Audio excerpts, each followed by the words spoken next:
Praise the lord. చిన్న జీవులే కానీ మిక్కిలి జ్ఞానము గలవి. నేడు అను సమయం ఉండగానే దేవుని ఆశ్రయముగా చేసుకున్న జీవితాలు, ఆత్మీయ క్రమశిక్షణ కలిగిన జీవితాలు, దేవునికి తల్లిదండ్రులకు సమీపంగా అందుబాటులో ఉన్న జీవితాలు, అలాగే పని చేయుటలో, కష్టపడుటలో, శ్రమపడుటలో, ప్రయాసపడుటలో మనకు సాదృశ్యంగా ఒక జీవిత పాఠాన్ని నేర్పిస్తున్న చిన్న జీవులే కానీ వీటి నుండి మనం చాలా నేర్చుకోవచ్చు. ఈ చిన్న బలము లేని ఈ చిన్న జీవుల ద్వారా, మిక్కిలి జ్ఞానము కలిగిన ఈ జీవుల ద్వారా దేవుడు మనతో ఏమి మాట్లాడుచున్నాడో, వీటి ద్వారా మనం ఏమి నేర్చుకోవాలో ఈ పాఠంలో మనము నేర్చుకుందాము. మొట్టమొదటిగా మనం చూసినట్లయితే సామెతల గ్రంథము 30వ అధ్యాయము 24వ వచనము. చిన్నవే గాని మిక్కిలి జ్ఞానము కలిగిన జీవులు 4 ఉన్నాయి. అందులో 1 చీమ, 2 కుందేళ్ళు, 3 మిడతలు, 4 బల్లి. అదేవిధంగా సామెతల గ్రంథము 30వ అధ్యాయము 25వ వచనంలో మొట్టమొదటిగా చీమ గురించి మనం చూసినట్లయితే, చీమలు బలము లేని జీవులు అయినను అవి వేసవిలో తమ ఆహారమును సిద్ధపరచుకొనును. ఇక్కడ మనం గమనించినట్లయితే మొట్టమొదటిగా చీమలు. ఈ చీమలు పని చేయుట, కష్టపడుట, శ్రమపడుట, ప్రయాసపడుట, సమకూర్చుకొనుట అనే వాటికి సాదృశ్యంగా కనిపిస్తుంది. సాధారణంగా చీమ 1 మిల్లీగ్రామ్ నుండి 5 మిల్లీగ్రాముల బరువు ఉంటుంది. కానీ అది దాని బరువుకు మించి 5,000 రెట్లు బరువును మోస్తుంది. అయితే ఈ చీమలు భవిష్యత్తు కొరకు అనగా రాబోవు కాలము కొరకు ఆహారమును సమకూర్చుకుంటాయి. మనం గమనించినట్లయితే చీమలు నిద్రపోవడం కానీ, చీమలు సోమరితనంగా ఉండడం కానీ, బద్ధకంగా పనిచేయడం కానీ మనం ఎప్పుడు చూడము. ఎప్పుడు మనం చీమల్ని గమనించినా అవి ఎప్పుడు వెళ్తూనే ఉంటాయి, పని చేస్తూనే ఉంటాయి. విరామం లేకుండా అవి కష్టజీవులుగా పనిచేస్తాయి. అవి వేసవి కాలం అంతా కష్టపడి పనిచేసి ఆహారాన్ని సమకూర్చుకొని, మరి వర్షాకాలంలో అవి సమకూర్చుకున్న ఆహారంతో నిశ్చింతగా, సంతృప్తికరంగా సిద్ధపరచుకున్న ఆహారాన్ని అవి వాడుకుంటూ ఉంటాయి. అలాగే ఈ చీమల ద్వారా మనం నేర్చుకోవాల్సింది ఏంటంటే, మనం కూడా సోమరుల వలె కాకుండా పనిచేసేవారిగా ఉండాలి.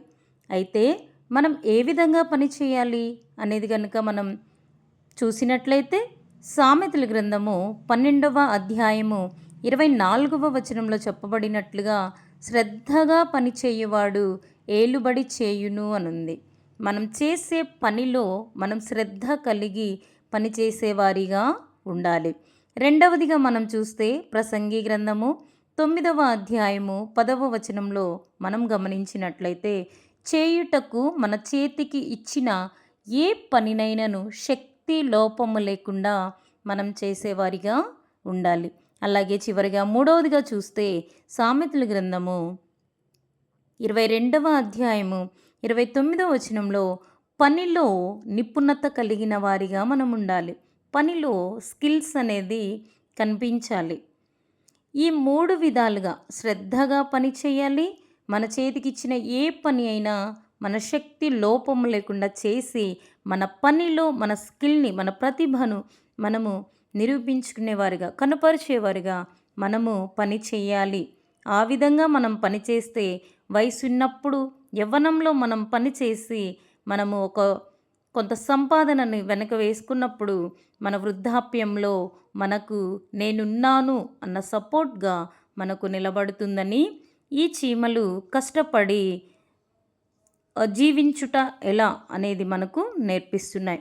అదే రెండవదిగా మనం చూసినట్లయితే సామెతల గ్రంథము 30వ అధ్యాయము 26వ వచనంలో, చిన్న కుందేళ్ళు బలము లేని జీవులు అయినను అవి పేటు సందులలో నివాసములు కల్పించుకొనును.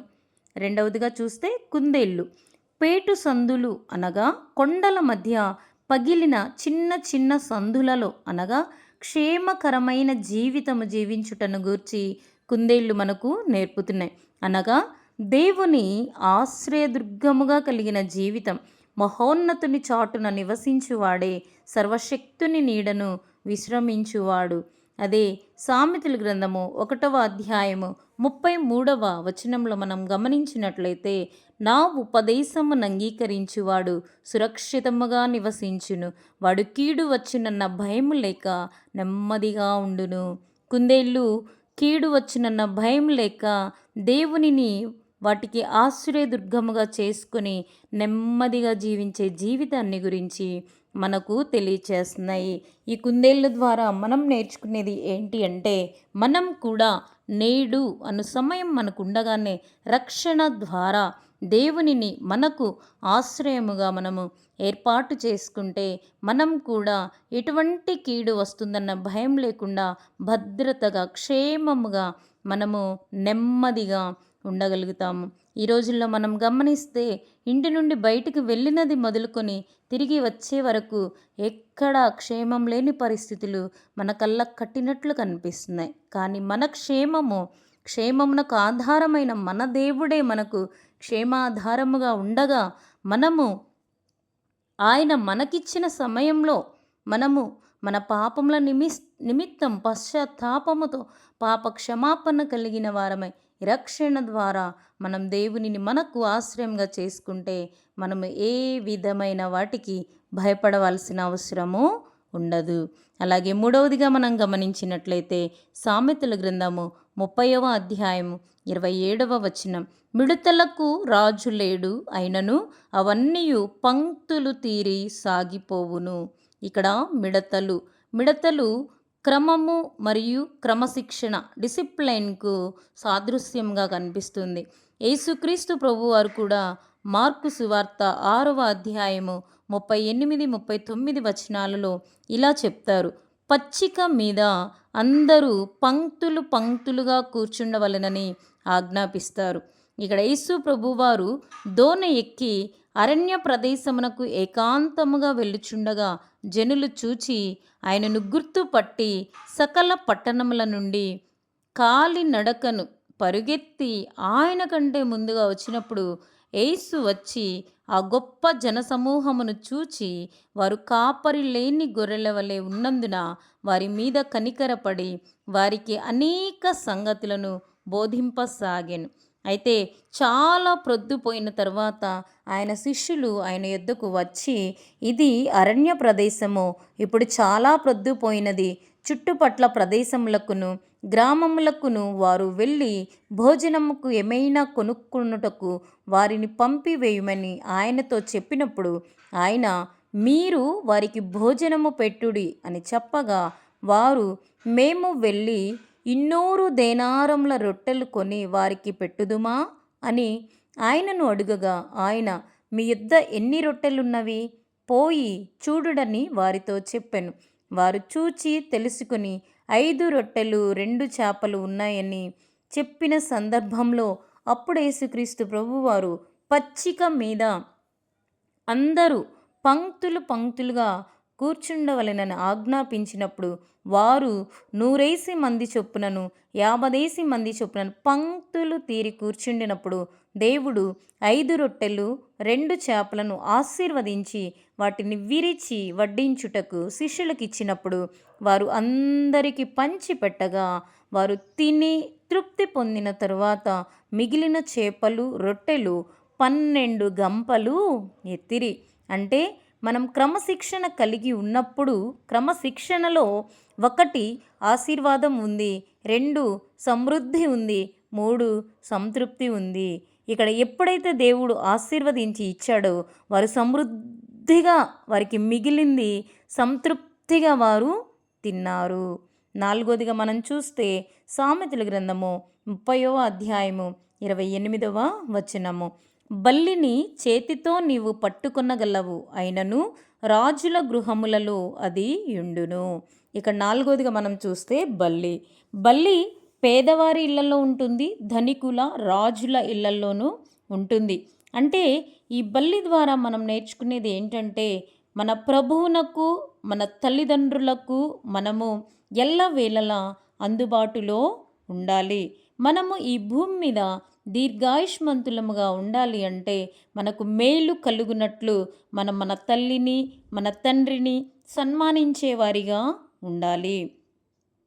మనం నేటి పరిస్థితులలో మనం గమనించినట్లయితే కన్న తల్లిదండ్రులే బిడ్డలకు బరువైన భారమైన పరిస్థితులలో, బిడ్డలు పట్టించుకొని పరిస్థితులలో, కన్న బిడ్డలు ఉన్న తల్లిదండ్రులు దిక్కులేని పరిస్థితులలో ఎంతో మానసికమైన వేదనతో, ఒంటరితనంతో కుమిలిపోచున్న పరిస్థితులు మనకు నేడు కనిపిస్తూ ఉన్నాయి.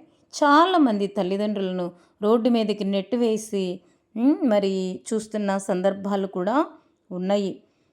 బిడ్డలు క్షేమకరంగా ఉండాలి, వారి జీవితాలు బాగుండాలని తల్లిదండ్రులు తిని తినక కూడబెట్టిన సొమ్ముతో వారిని మంచి చదువులు చదివించి గొప్ప ప్రయోజకులుగా మార్చిన తర్వాత వారు ఒక ఉన్నత స్థితికి వచ్చినప్పుడు వారు ఆ స్థితికి రావడానికి కారకులైన తల్లిదండ్రులను వారు పట్టించుకోకుండా వదిలివేస్తున్న సందర్భాలు. ఎందరో తల్లిదండ్రులు ఎంతో దుఃఖముతో, ఎంతో ఆదరణ లేక కుమిలిపోయి వారిని చూసేవారు, వారిని పట్టించుకునేవారు లేక బాధపడుచున్నారు. మరి నీవు ఎలా ఉన్నావు? నీ తల్లిదండ్రులను నీవు సన్మానిస్తున్నావా? నీవు దీర్ఘాయుష్మంతుడు అవ్వాలంటే నీ తల్లిదండ్రులను నీవు సన్మానించాలి కదా. మరి నీవేం చేస్తున్నావు? నీ తల్లిదండ్రులని మంచిగా చూసుకుంటున్నావా? నీ ఉన్నత స్థితికి బాటలు వేసిన నీ తల్లిదండ్రులను నీవు పట్టించుకుంటున్నావా?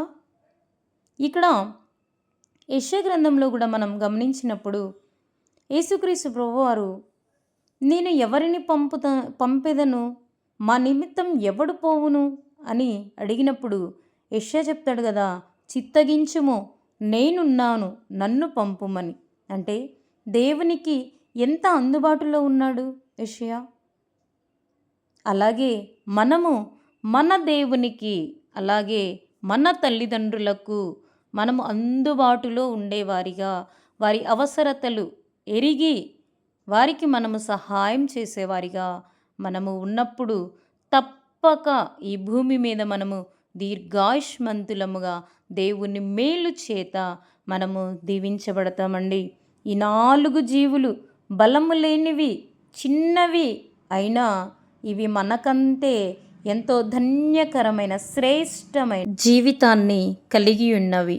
మనం కూడా ఇటువంటి ఈ 4 చిన్న జీవులు, బలము లేనివైన మిక్కిలి జ్ఞానము కలిగిన ఈ జీవుల వలె మనము కూడా మెలకువ కలిగి, జ్ఞానము కలిగి నడుచుకొని దేవుని దీవెన పొందుదముగాక.